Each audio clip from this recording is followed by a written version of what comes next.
Welcome, everyone. My name is Tamar Zaken. I'm the Chief Program Officer here at HaMaqom, and I want to welcome you to the Community Cafe Stories of Liberation here at HaMaqom. We're really happy to celebrate and prepare for Passover with you tonight. And tonight we're going to use the mode of personal stories. I'm really excited to be at the end of this really great course, Community Cafe, that Elon Wittenberg envisioned. And just kind of thinking about the work we do at HaMaqom, we learn from a lot of different Jewish texts, but some of the most intriguing Jewish texts that we have are us. We are Jewish texts, and we have stories and beautiful messages to share, and that's what we're going to do tonight. So Elon, I'm excited to introduce Elon Wittenberg, who's a longtime educator here at HaMaqom and here in the Bay Area. Amazing, multifaceted Jewish educator, and also a friend. And Elon. So shalom, everybody, and thank you so much for joining us on this beautiful, beautiful spring day. And for those friends who are joining from far away, I know that there's friends from Minnesota and Washington, D.C. and other places. I hope that spring come to you in the beautiful, beautiful way that it came to us now. And it's so great to celebrate together this time of spring and rebirth by coming together as a community and sharing stories and hearing stories and being moved and being touched by stories that that people share. So I want to thank you for joining us. And just to say a few words about the process. We call this, especially for the Passover story, a community cafe, stories of liberation, resistance, revelation, and liberation. I hope I'm not repeating rebellion, very important. And we didn't start the process. The process started about 10 weeks ago. And we didn't start the process with a set idea of what story we're going to tell and how to tell that story, but rather this idea that our shared humanity, small moments can have profound meaning in them. And indeed, one of the participants said sacred, that we're creating a sacred environment when we hear about each other as humans. And just to give you an example, if I were to ask you right now, what brought you to this meeting? Is this someone you know? What stories you have that might connect to that person, one of the participants, or you just heard of it?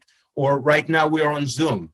What story do you have from the last year that has to do with Zoom? There's so many questions that we can ask and so many stories that could be revealed out of this. And this is how we started our exploration. So as you can imagine, many stories came up and we shared them. And then halfway through, we took those big words of rebellion and resistance and revelation, and each participant kind of teased out words that came out of these stories and eventually focused on one word, out of which grew the stories that you will hear today.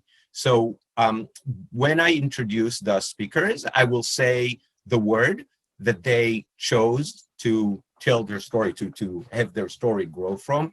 And I also ask each participant, if you were to leave Egypt, what would you take with you?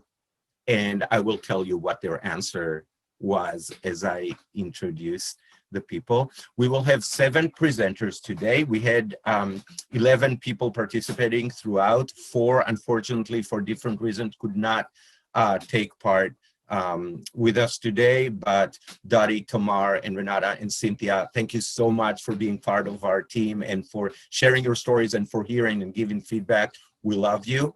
And we were so grateful to hear your stories. And for the rest of the people, I really want you to know this, it's take guts, right? To come and take something that is so personal and workshop it. So it's a unit and offer it to the community. And one of the things we talked about is that your story, once it's being presented, it stopped just being yours because it resonates in a way that we cannot even expect. And I'm very curious to hear later, like, where did those stories, what stories, these stories that you will hear, what stories they brought up. So we're going to hear the 7 stories. I really want to say thank you to the people who chose to help us create a broader community by presenting their stories. And thank you for HaMaqom staff for being creative and like to explore different ways to extend this sense of community and what community is. And really thank you for anyone who's who joined us this evening. So I cannot wait. So let's do it. Let's start. So the first person, the word that she chose to have her story grow out of is belonging. And when I asked that person what she would take if she were to leave Egypt, she said, I would bring my paisley wool shawl. It is warm and light and colorful. It can warm cold shoulders, dry hot tears, make a cooling breeze, and attract attention if I flap it like a flag. So without further ado, I want to invite Rabbi Ruth Adar to tell her story. Thank you, Ruth. I'm Rabbi Ruth Adar. I'm here to tell a story about something that happened when I was a little girl growing up on a farm in Tennessee. I learned something that has carried me into my rabbinate and that informs what I do as a rabbi. And I learned it from a turkey. So you might be thinking, what could anybody learn from a turkey? I'm talking about an actual turkey. But when I was little, we used to raise, I say little, I was about 10 years old. And one of the things that we did on the farm was we raised geese to be eaten by people in a restaurant in town. And we'd get the boxes of eggs and put them carefully in the incubator and watch them. I loved to go in the incubator room because it was so warm. I didn't like it so much in the summer, but when it was cool, early in the morning, you could go in there and it was warm and it smelled like little chickens little ducks were about to happen, little geese. We had lots. One year though, there was a year that was different. And that year, there was one of the eggs that looked funny. It was bigger than the others. It was shaped a little differently. It was rounder. And it had speckles on it that were different from any of the other eggs. And all of the children, I was the eldest of 5, would crowd in there to look at this egg because it was so different and wonder what's going on with that egg. One day when the veterinarian was there to look at the cows, we dragged him in the incubator room and said, what do you think of this egg? And he said, that's a big egg. He said, I'll come back and look at it after it's hatched. So sure enough, after the little birds hatched and all the little fluffy goslings are in there, we invited him back in, or actually we dragged him back in to the incubator room and said, look, the egg hatched and it's this funny looking one. And sure enough, he was taller than all the others and kind of skinny, and he seemed lost, but he was right in among all the other little goslings. They weren't making any issue about him being different. That's the thing about birds. They are very quick to recognize the other birds that they've hatched with, or the mama bird if they see one. And so he's just fluffing around in there with the little birds. Then it came time to move them to the pond. There was a horse pond we would take them to so that they could paddle around and be healthy, so that someday they could be food, but we're not going to think about that part. Okay, so we went in, and I remember it was my job to carry them to the pond. I had a big basket, and I had on shoes because you don't go anywhere on the farm without shoes because there are things that can happen. But I remember the mud pulling at my shoes as I'm carrying this basket full of little peeping goslings and this turkey to the pond. And they're all beep, beep, beep, beep, beep, beep, beep. And one by one, I put them in the water and they would paddle away. Then I picked up the little turkey, whom by now had a name. We had named him Tony. We didn't name any of the other birds, but because he was different, we named him. And I picked Tony up and I put him next to the pond, and he dashed into the pond because he wanted to be with his friends. And sure enough, they were all paddling in the water, and he walked out until the water got too deep for him. And then his feathers, which weren't oily like the geese's feathers, soaked up the mud and he began to sink. So I waded in after him and pulled him out, and I washed him off with a hose pipe and put him down next to the pond. And he goes back into the pond to be with his friends. Meanwhile, the geese are noticing, and they're moving closer and closer to the edge of the pond. What's going on with our brother over there?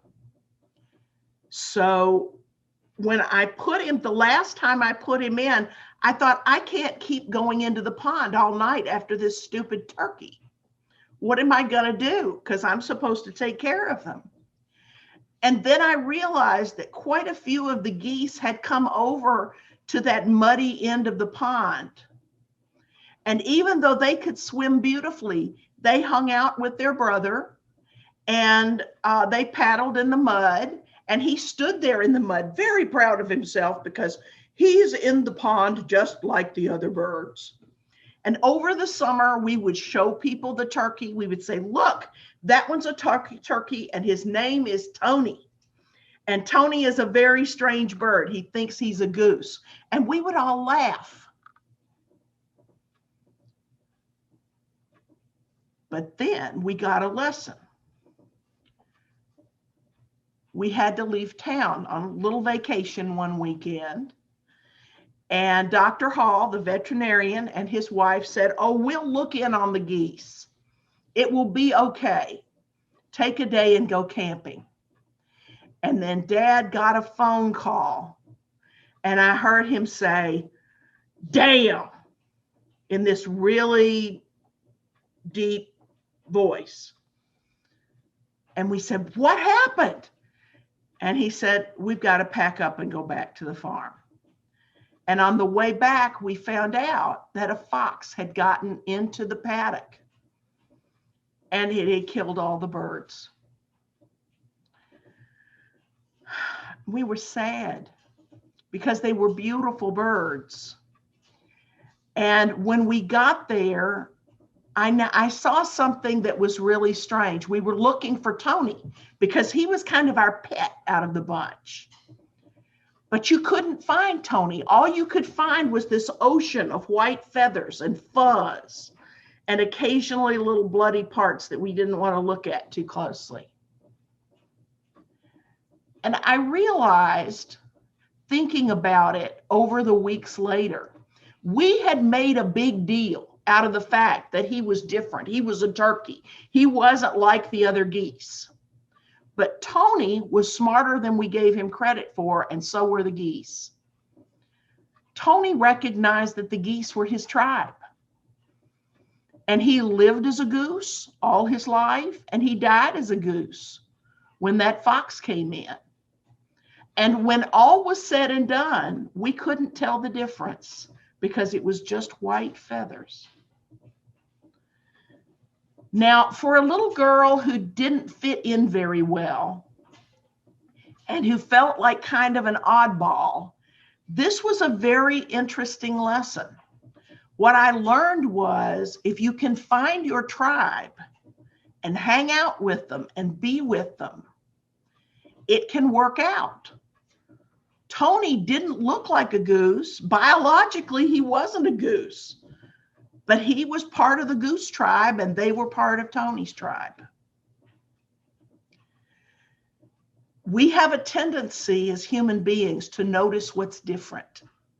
Say, oh, that one's a turkey, What's wrong with that one? That one's different. That one's another color. But if we decide that we're going to be one tribe and we stick up for each other, those differences can be beautiful, and they can be no more substantial than the feathers. That's my story. Thank you so much for listening. Thank you so much, Ruth. And you see what a wonderful storyteller Ruth is, and we were gifted with hearing other stories that Ruth shared, which is equally as beautiful and profound and deep. All right. Steve is going to be our next speaker. And when I asked Steve what word sparked his story, he said memory. And when I asked Steve what he would take with him if he were to leave Egypt, he said, well, because of our history, I would make sure to take food with me. So I want to invite Steve Fredman to tell his story. Hi, my name is Steve, and I'm a doctor. And for me, medicine has never been about making a lot of money, or it's about an interesting job where I seem to make a difference. And it's never been about status either. And when I finished my training, I didn't like fee-for-service medicine. And I was stationed in Alameda. And I learned about Kaiser, a prepaid program, and it fit with me. And so I came back to the Bay Area after I finished my training, and I went to work for Kaiser.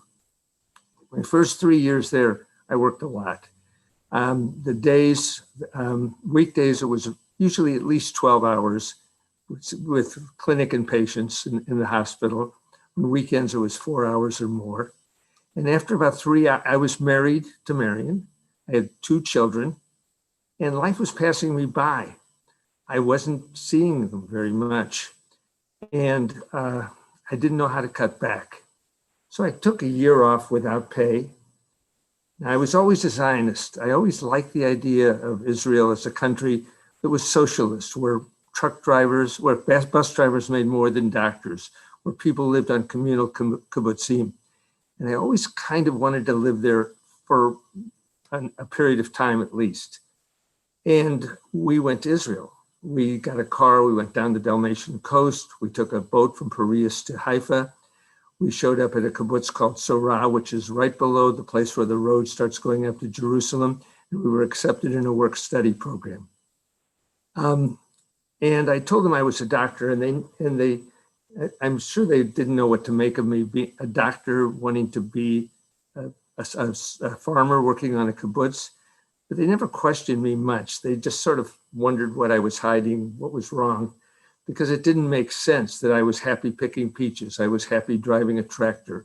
I was happy swimming with my kids in the afternoon. It was a great life, and I really enjoyed it. And I didn't do medicine at all. The kibbutz had a doctor, and that was fine with me, and that was fine with them, because they just kind of didn't know what to do with me. At the end of about 3 months, the holidays hit, Rosh Hashanah and then Yom Kippur. In Israel, when Yom Kippur occurs, they milk the cows, but that's it. The stores are closed, the roads are empty, the buses don't run, nothing is happening. And this is 1973. I took a nap, I woke up, and the sirens were going off. People were rushing around. Everybody seemed scared. Men were grabbing their Uzis and getting into cars and heading south towards the front. And they were all worried. And we weren't worried. Israel had been through wars before. Israel had won the 6-Day War. How bad could it be? Well, it turned out it was awful. The 17 and 18-year-olds who were on the canal were all killed. 4 people we knew in the kibbutz lost their lives. The Air Force was shot down.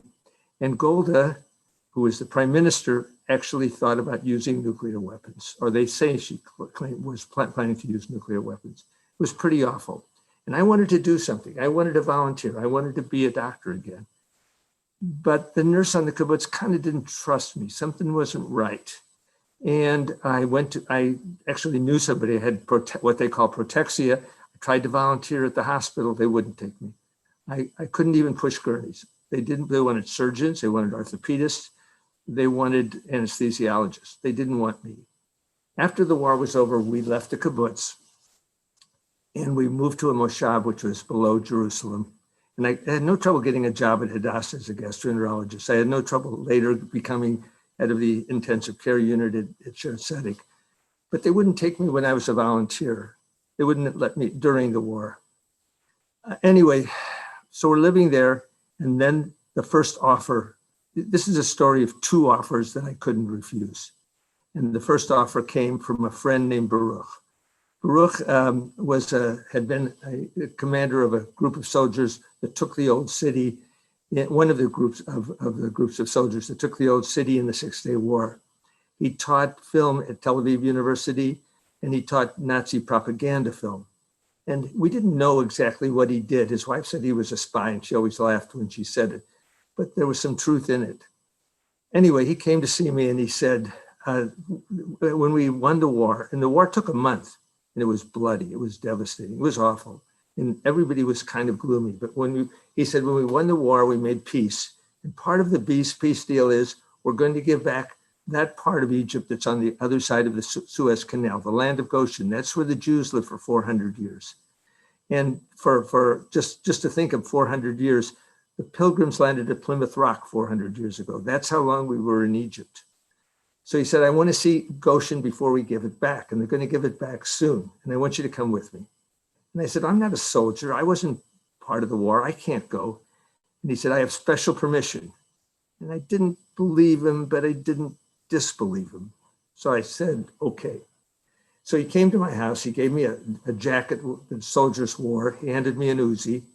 Marion drove us to the bus terminal. Now, buses didn't run in Israel those months after the war. The buses just took soldiers to and from the Sinai. And so we were ready to get on the bus. And he said, don't say a word. Keep your mouth shut. Because he didn't say why. He just says, don't talk.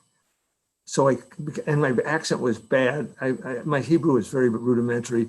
And so I sat in there and I looked out the window. And it was snowing in Jerusalem. And when we got to Tel Aviv, it was sunny.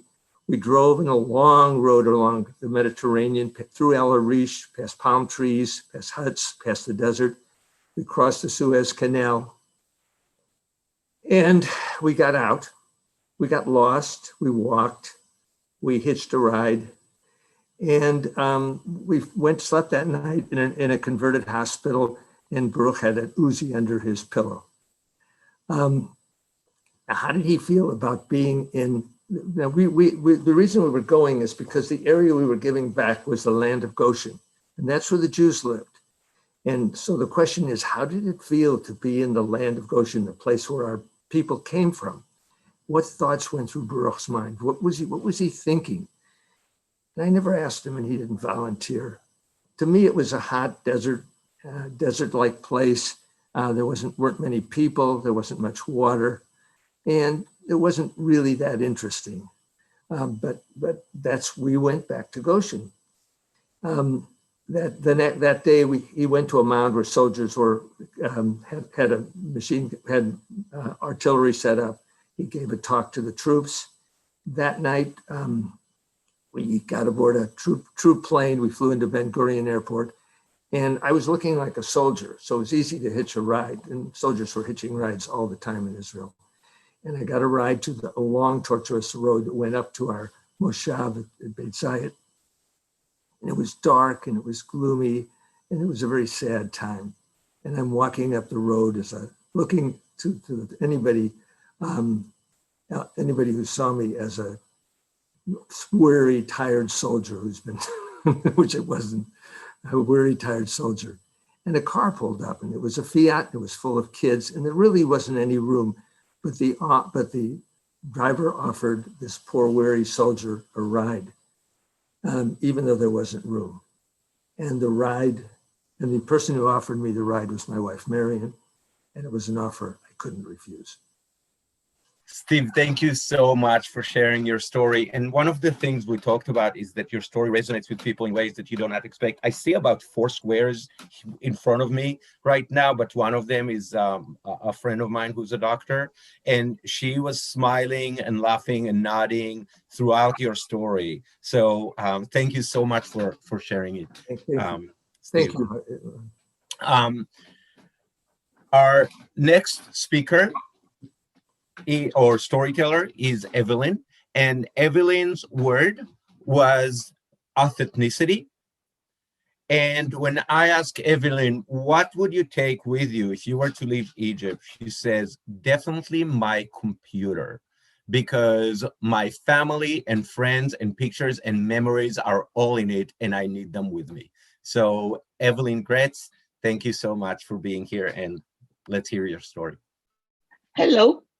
So my story starts in Petropolis, 1958. Petropolis is a small town in Brazil, 40 miles east of Rio de Janeiro. And the story starts at my father's store. He was a tailor, and he had the main drag. He had a store in the main drag. And certain day in 1958, somebody asked me, what do you want to be when you grow up? And I had a very clear answer. I don't want to be a hypocrite. Now, why did I say that? Well, it turns out that my father's store was like a hangout for a whole bunch of people, in and out all day. It was like an informal chess club, and there were men hanging out in and out the whole day.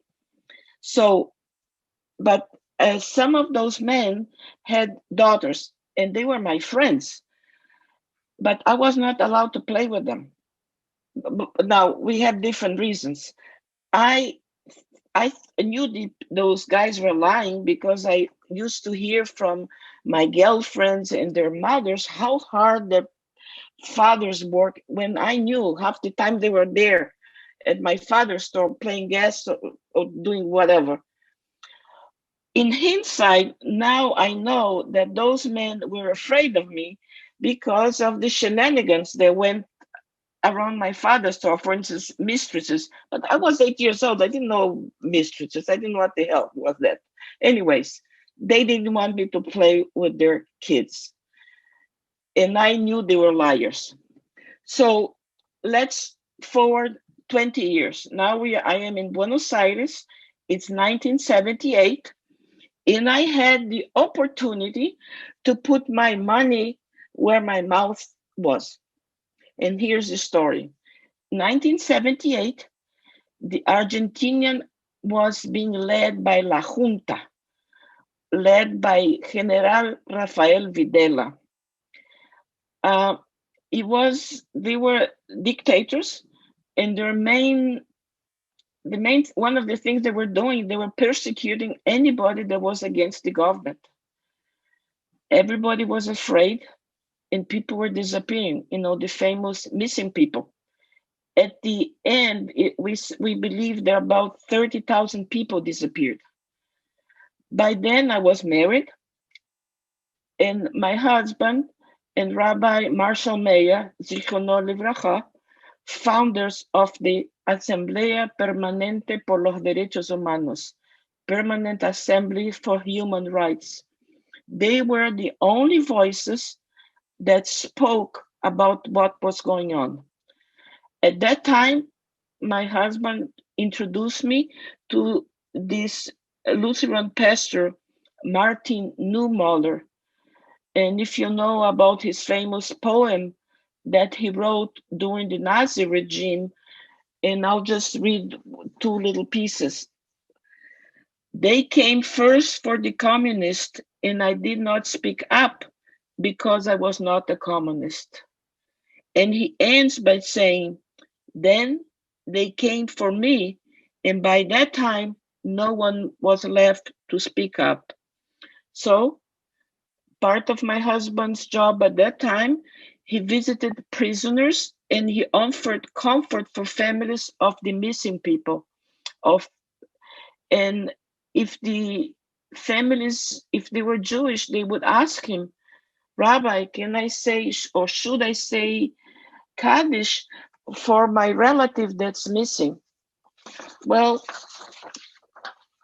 but his most famous prisoner that he visited was someone called Jacobo Timmerman. He was Jewish and he was the editor and publisher of La Opinión, the only newspaper that spoke up about what was going on. Now, from Jacobo, I learned a very special lesson. I learned how to protect my husband. You see, the only thing that could protect my husband, who was an Argentinian citizen, was international press. So I always carried with me the phone numbers of someone at the American Embassy in Buenos Aires and the phone numbers of newspaper people, New York Times and Washington Post. And thank goodness for President Carter that he was president of the United States at that time, and he had an interest in human rights. So that was how we felt protection. And then something happened. Somewhere in 1979, the American embassy got word that my husband was about to be abducted. By then, I had my oldest daughter had been born. She was a year and a half, and I was pregnant with my second one. The American embassy invited us to stay in the United States for, I don't know, I guess we stayed about for 2 months. They took us out of the country. They drove us to the airport. And does anybody remember Pan American? That was it. We flew on Pan American. We stayed in the United States for about 2 months. And when things were, better, we were told we could go back to Argentina. And my husband at that time kept on visiting Timmerman, but that time Timmerman was under house arrest, which meant he had a beautiful apartment in downtown Buenos Aires. He was confined to his bedroom, and my husband would go there. Shortly after he was released, he left the country, and he wrote a book that maybe some of you know. It was called Prisoner Without Name, Cell Without Number. And there is my 5 minutes of fame. If you look on page 161, I'm immortalized as a prototype of a Jewish mother. He tells the story that whenever my husband visited him, he would take a cake or some kind of food for him.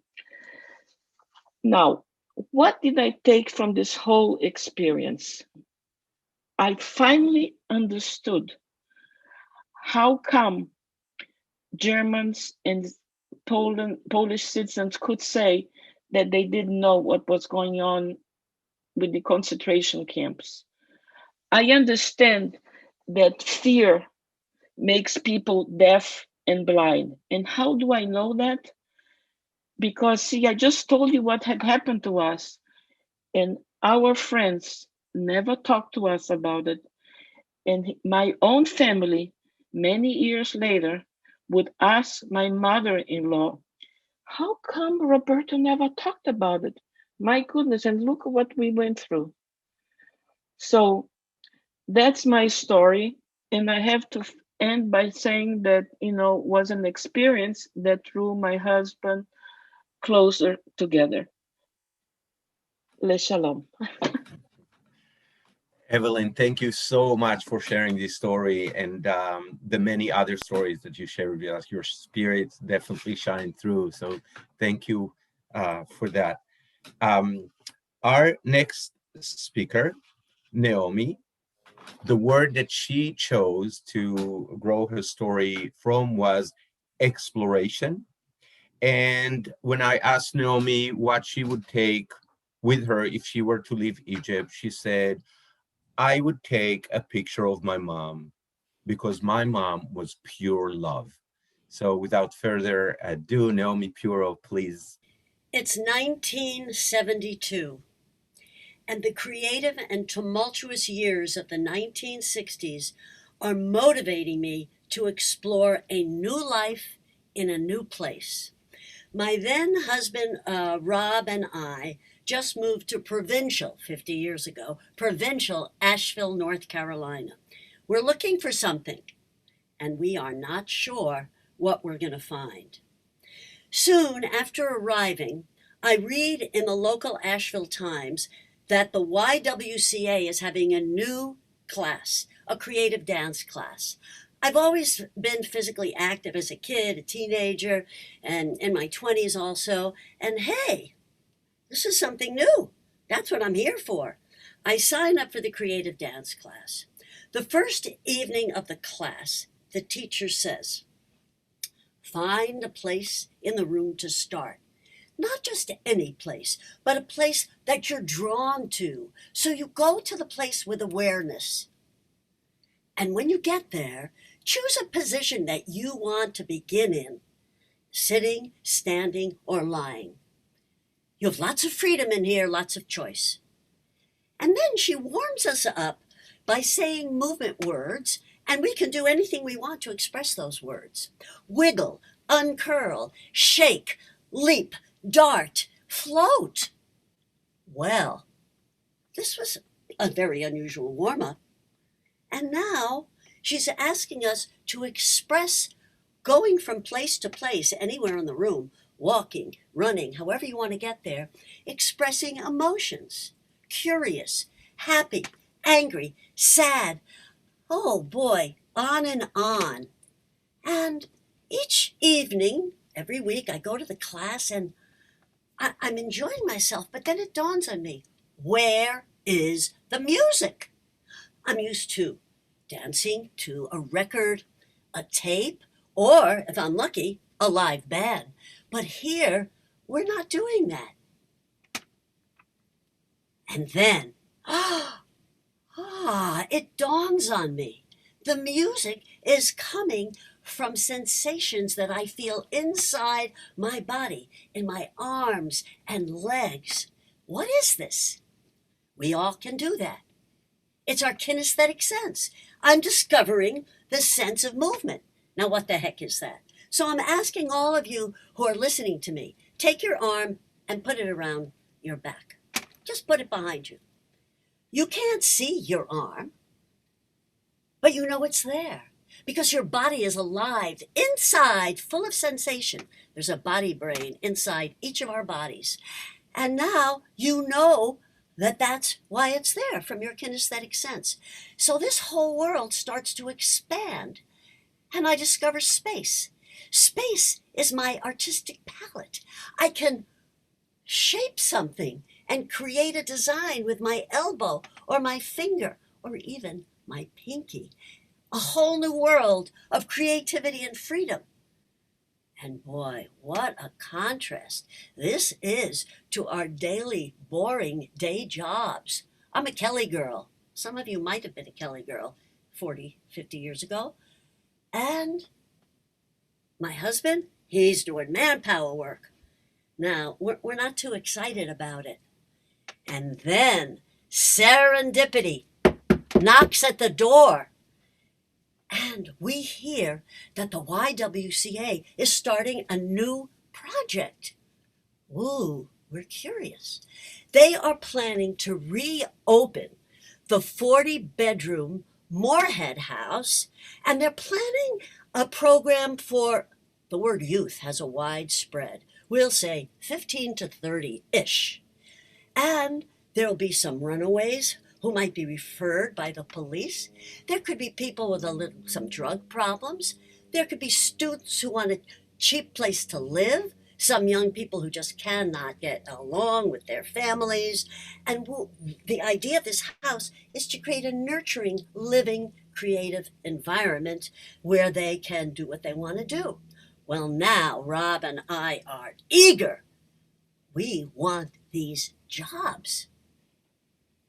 One day, Josephine, the director, call her Jo, of the Y, invites us to take a look at what the Moorhead House looks like. She opens the door. We walk in, and I am drawn to light I see in the corner. I go over there. Far out, there are high ceilings. There's light coming in through these long windows. It's all space. Two elegant looking sofas. I look this floor. I'm taking my shoe off and my sock. What a beautiful floor. Oh, Joe says, Naomi, that's a parquet wood floor. Joe, I don't know what a parquet wood floor is, but I'm telling you, when my foot touches this floor, it's inviting me. This is a lot different from the linoleum floor that I'm dancing on at the Y. You're 120% right, Naomi. Very different. Well, within a few days, guess what? We are hired as the first live-in staff. Now get this, Rob and I came to Asheville because we needed a focus. We're looking for a focus. And now we're supposed to help the residents use their time in the house to develop a focus for whatever they're interested in. Kind of ironic, but it feels quite good. We move in. There are a few other staff that move in, and then there are staff in Asheville who are living in their homes. There's a lot to do. You've got to really make good relationships with the police, set up the contacts with social service and drug abuse programs, and work out the whole renting of the place. But after maybe, 6 or 7 weeks, we have things in place. And now we can create programs. Aha, da da. I'm still doing creative dance at the Y, and I think I'm going to have a creative dance evening. That's what it's called. It's not a class. It's an evening together. 7:30, residents of the Moorhead House come, some of their friends who are not living at the house, that's fine, and staff. And I start to incorporate things that I learned from the teacher at the Y. And then I start to add things. You know, some people asking about music, and we start percussive. One person makes the sound with the hands, the other person moves. And then, this was really fun, duets. One person is a yes person with a movement, the other person is a no person with a movement, and they have a conversation. It's getting really exciting. And one of my favorite things, woohoo! This piece of material is from Western North Carolina in 1972. And why have I been schlepping it around all this time? Because it is so versatile. And this created group interaction, which led me to dance movement therapy. So this is a huge piece of flimsy material. And if 8 or 10 people are surrounding it, they can make parachute-like movements. You can run under it. You can travel around. Very versatile. And then if somebody is wanting some nurturing feeling and taken care of, it's on the floor, flat, someone lies down, and we cradle them. Wow, that was a big hit. Now, because of this kind of activity, I get very motivated, and I want to learn more. And I go to workshops, and I, in the summer, take even dance technique. It's a whole world that I am discovering. And I feel like I found a passion, because I was looking for something. And it's the passion for movement and dance, and how people in all different situations, physical and emotional states of mind, can benefit from it. I am forever thankful that for the last 40 plus years, we'll say, I have been able to, first of all, as soon as I felt the passion for it, I could share it with others and teach it. That was an amazing coming together, serendipity, totally. And I've been able to enjoy it professionally for a long time, and I feel very grateful that I can now share it with you. So keep moving, keep dancing. Naomi, I got private messages while you were telling your story that people wanted to take dance lessons with you. Thank you. Thank you so much. Our next person, our next storyteller is Marion Fredman. You heard about her in one of the stories before. Marion's word is optimism. And when I asked Marion what she would take with her if she were to leave Egypt, she said, pets or a child, because they're helpless and I would not like to leave them behind. So Marion Fredman. My storyline is I owe my life to an elderly Dutch doctor. In 1938, my parents, Julius and Greta Seidemann, had not been married very long. Well, they had been married a few years, but things were really falling apart in Germany. My father's business had been confiscated. My mother was much younger and hadn't really established much, but she did have a mother there that she really wanted. My father needed to leave. He just had no choice. And my mother went to her mother and asked her to please come with us. We're going to go to Holland. We're going to go live in Holland. It'll be nice. It's not far. And then when the war is over, we'll come back. And my mother's mother said, no, honey, you have to go with your husband. What am I there? An old lady tagging along. I'll be here. I'll wait for you here. You go with your husband. So they fled Germany and went to a town in Holland called Velp, which is near Arnhem, a small town. And they rented a house and had quite a pleasant life. They had friends, they had neighbors, even a little bit of work, and things were okay from 38. And then in 40, the Nazis came and occupied Holland. Things were not the same, but they still weren't terrible. They were, they had to start wearing yellow stars. They had to report and have special identity papers. There were, it was not good, but they still could live where they lived, had their friends, had their life. It was all okay. Then in 1940, in 1942, things really deteriorated. People started getting taken away, deported. There were conscription orders, like just come sign up for this work thing.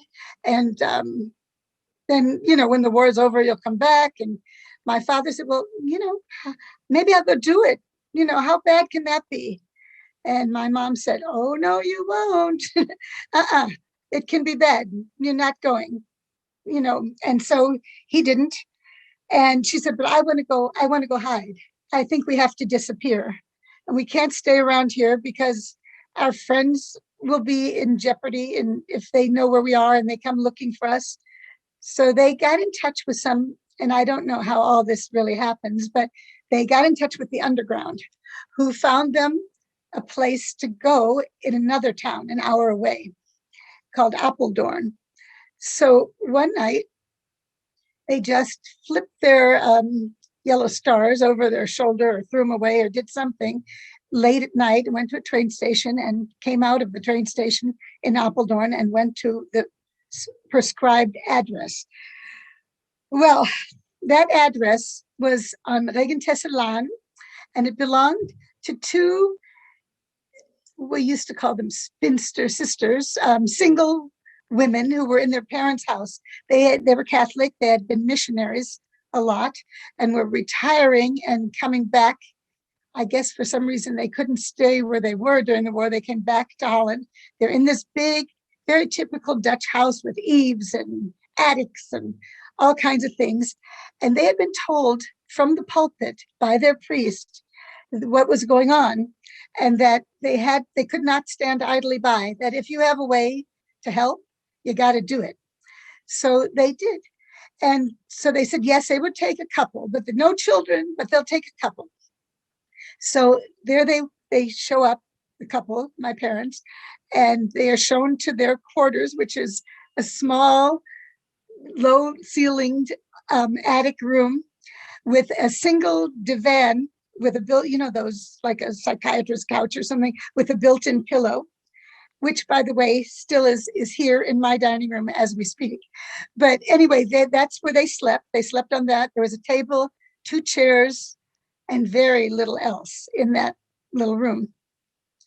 So, of course, it was a little crazy making being in a room with just one other person most of the time. At the beginning, the first couple of years, they were able to be in the rest of the house in the evenings and with shades down, so no one could see there was a man in there, because they were taking Dutch men for service and Jewish men to deport him, I guess. Anyway, so they made rituals. It was like there would be my father's mustache trimming day, my mom would do, and they would they would dance, and they would just had different routines that helped them survive these years. They had some underground workers that would come and see them and bring them news from the BBC, bring them some candles, bring them books, just be aware of them and help them with whatever they needed if they could. They couldn't do much except for false identity papers and ration cards so that there was food for them. The women that owned the house were called Tris and Tini Heimans, and they were very plain, almost reminded me of maybe nuns, very plainly dressed and no makeup, very simple middle-aged women, which makes the next part of my story kind of fun. So in, let's see, so that's 1942 to 44 I'm talking about. Then in 1944, my mom calls, there's an underground doctor called Dr. Forster, and she requests for him to come. I don't know how she does it, through some kind of a message. So he comes over to see her. They're sitting on the above stated divan, and she says, Dr. Forster, I'm pregnant and I'm very afraid, and I want you to help me get an abortion because I can't have this baby. I can't bring a child into this world because I'm stateless. I have nothing, and I can't have this baby. And Dr. Forster, who was already apparently about 70 at the time, put his arm around her stooped shoulder, and he said, my dear, not only, not only it's not wrong for you to have this baby, you're obligated to have this baby. Do you know what's going on out there? What's happening to your people? So don't worry. I'm here. I will help you. And you are not alone. And it's going to be all right. We'll have this baby. And she said she almost immediately felt better, that she would be all right. And it was, so she then, March 10th comes and I come along. I'm the baby. And, the women who didn't want any children in the house got all involved with me and loved having a little baby around, apparently.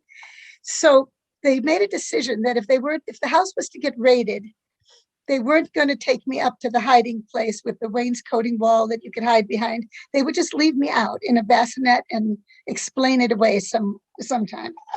So, because it would be too suspect to hear any kind of noise from where there weren't supposed to be any people. Even if my mom said she nursed me all the time to keep me quiet, but there's still slurping noises or something. So then,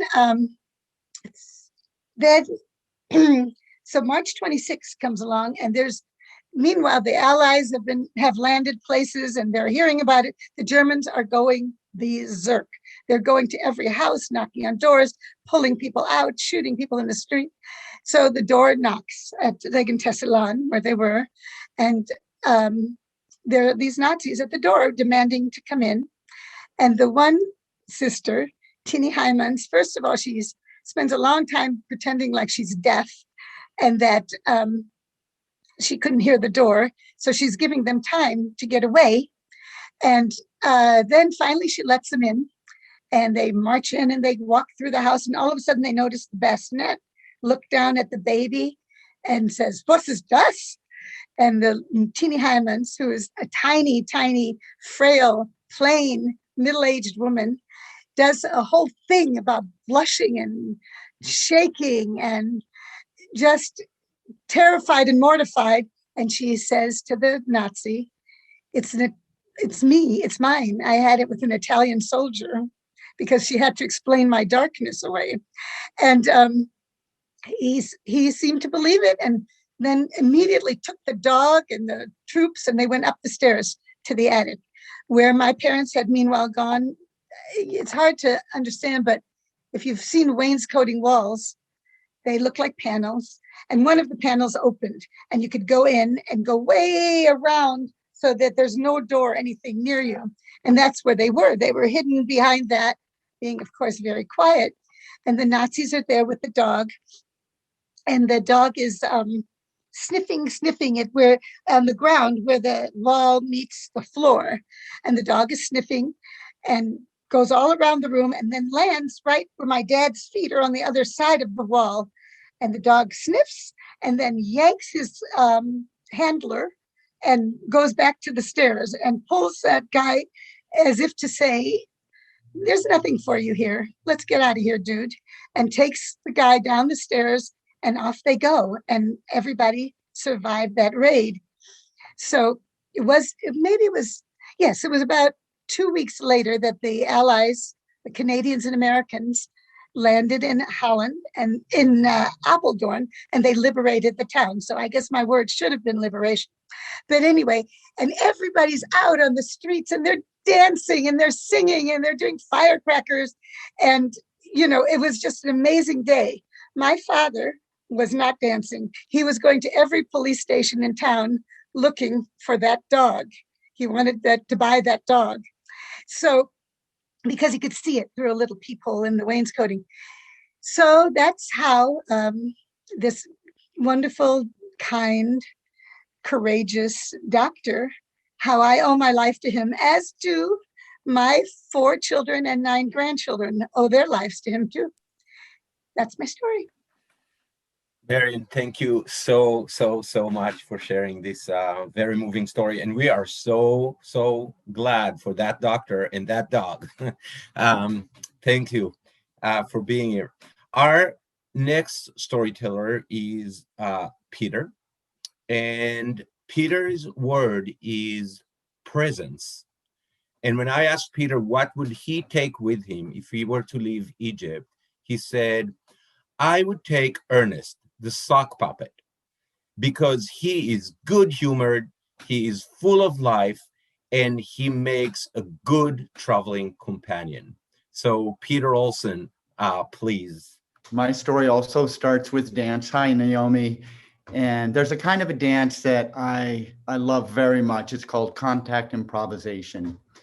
The main idea, or the basic idea of contact, is that 2 people create a point of contact, physical contact between them, and then allow it to travel, to move, with neither person leading, sort of like a Ouija board, if you're familiar with Ouija boards.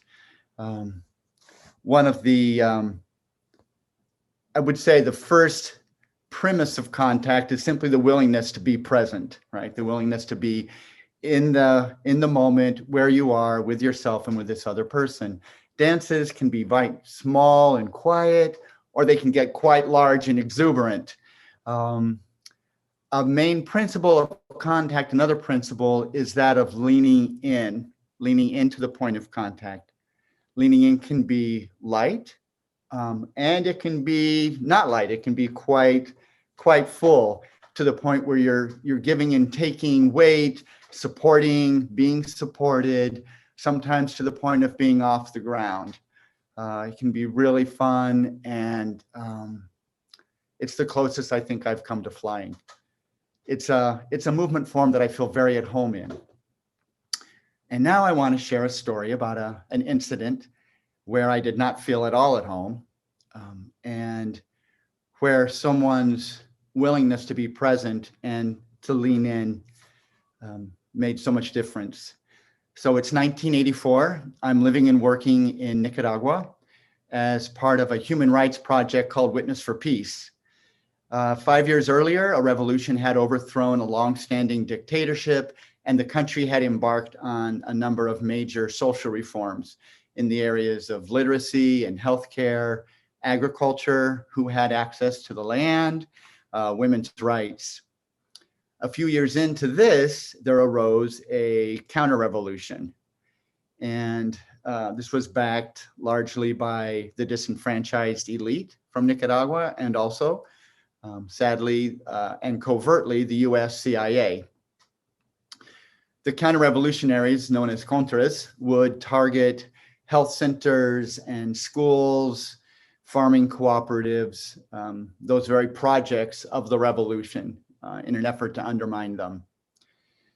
Witness for Peace arose from an invitation from some Nicaraguan churches to communities of faith in the United States to come to Nicaragua to see what was happening, to see who was suffering as a result of US foreign policy.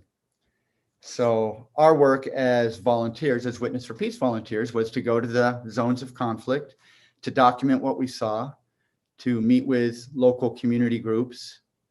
We also set up visits for delegations that would come from the US for just a couple of weeks. So we arranged those, and to work with our Nicaraguan partners. Now, among our Nicaraguan partners was a community of Marion sisters. And these were, please excuse me, some kick-ass nuns. They're really amazing women. And I had the great privilege of being stationed with several of them for some months in the northern town of Ocotal, up near the border of Honduras. It's probably one of the greatest honors I've ever had was when some of them would occasionally, affectionately refer to me as Hermana Pedro, or Sister Peter. Well, one day we get word that a nearby farming cooperative had been attacked the night before and that several people had been killed. So two of the sisters and I make our way to that farming co-op. And what I remember is arriving in the cemetery where the people are burying the people that had been killed. The cemetery's on a hill. I remember a wooden casket. A grave had been dug, but mostly there was a woman wailing like I had never heard. I had never before been in the presence of such raw grief. I didn't know what to do. I felt awkward and entirely out of place and inadequate.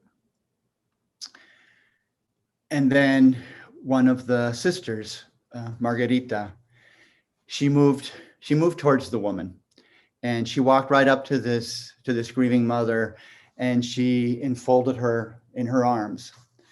And that woman, that mother, gave herself over. She gave her body over and allowed herself to be held, even as she continued crying.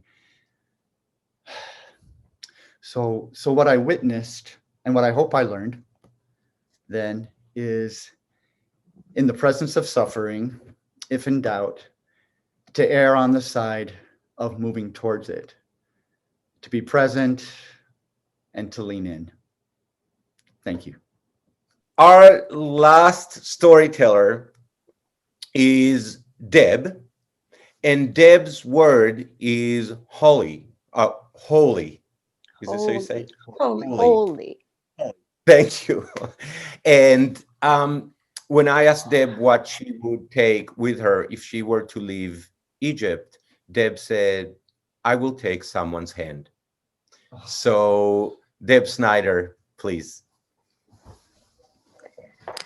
Thank you. So for me, the pandemic has turned the mundane into the holy. Case in point, our neighbors. We all had them pre-pandemic, but did we know them so well? Their habits and sounds, their comfy clothes, what they look like in their athleisure wear. For almost 11 years, I've lived in the same neighborhood and same apartment, collecting different neighbor friends through various means. Since the pandemic started, there are 4 households that have gathered weekly, 5 p.m. every Saturday, for a backyard, socially distanced happy hour. We're a math teacher, a social worker, a nurse, a radio producer, 5 queers, 2 straight people. Over these months, we've celebrated birthdays, experimented with recipes, and consumed a lot of beer. Mostly, we've sustained each other's spirits and anchored each other's weeks.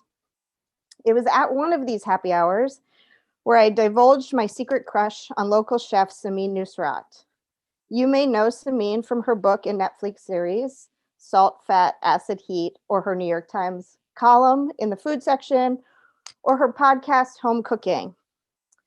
It was on this podcast where Samin's co-host put out a call for eligible bachelors to submit an application for Samin's love.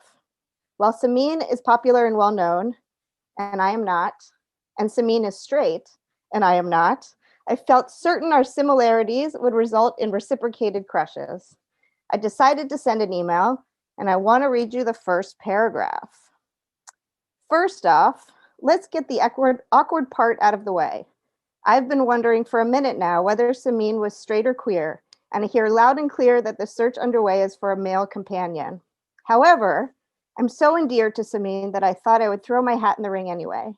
If there's any sense that the committee has that Samin is open to a charming, kind, thoughtful genderqueer like myself, please do take my application into consideration.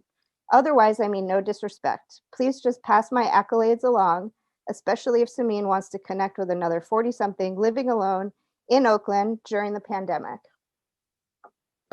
It may surprise you to learn that I never heard back. My charm and my confidence in the depth of our potential connection did not make my email float to the top, nor did it make Samin not straight. But the happy hour crew was always supportive of my crush and was always trying to find the 6 degrees of separation between one of us and Samin. It is now December, and the happy hour crew is adjusting to what our holidays would look like when someone suggested we do a gift exchange, otherwise known to non-Jews as a Secret Santa. We picked names out of a hat, came up with some basic agreements for gift giving, and set a date for the exchange. 3 weeks later, the radio producer put a box in my lap. I opened it, and I see 3 bags of salt with a card on it that read, "Happy Holidays, love your secret, Samin." I look up at him with some puzzlement. He says, "I was doing some research online, and I learned that these are the 3 salts that Samin always looks for in people's cabinets when she's at their house. Now, should she ever get to your house, you have what is necessary to keep her there." It was in this mundane moment, holding bags of salt and drinking beer, that I felt the holiness of being seen. During these holiday gift-giving nights, in particular, I knew something bigger was happening. Recently, a friend reminded me of that line that Dorothy says in The Wizard of Oz, having something to do with, when seeking our heart's desire, we need look no further than our own backyard. Without the pandemic, this group would not have come together weekly to witness both the mundane and the holy moments of our lives. And born of this was the beauty of being seen and held, even and especially by neighbors. And just in case she's listening, or there's some degree of separation in this room, Samin, when you're ready, my door and my cabinets are always open to you. Thank you, Deb. Oops, and where are we? Oh, that's Lisa. Put Peter Olson, yes. I really want to thank each one of our presenters today.